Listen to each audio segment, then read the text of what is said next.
Habang mainit pang sabaw, dalhin ko to kay Washu. Kuya Lu! Kuya Lu! Bakit ka sumisigaw na ganyan?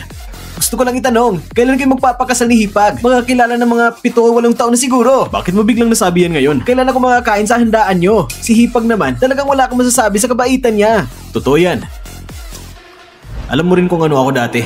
Alam mo naman, pagkatapos ng aksidente sa kotse, parang ako'y hindi na tao, hindi rin multo. At itong 2 pa ako, hindi na gumagalaw. Tanging siya lang ang nanatili sa tabi ko.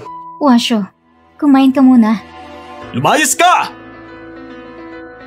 Lahat ng tao iniwan na ako. Bakit hindi ka na lang umalis? Kasi ako ay pinadala ng langit para iligtas ka.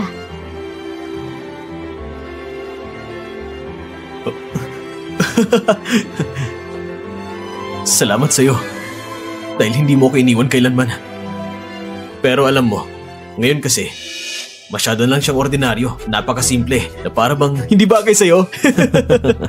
At bukod pa doon, kapag nagkasama kami ngayon, naalala ko lang mga araw noon. At medyo nakakasuka. Nandyan siya. Narinig mo lahat? Oo. Ikaw kasi, palagi kang seryoso sa mga bagay.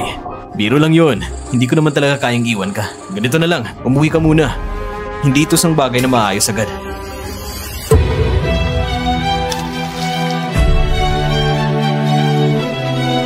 Washu, sino ba talaga sa atin ang mas nakakasuka? Linawin mo nga. Ngayon ako nang ayos sa'yo. May saysay bang ganyang gulo?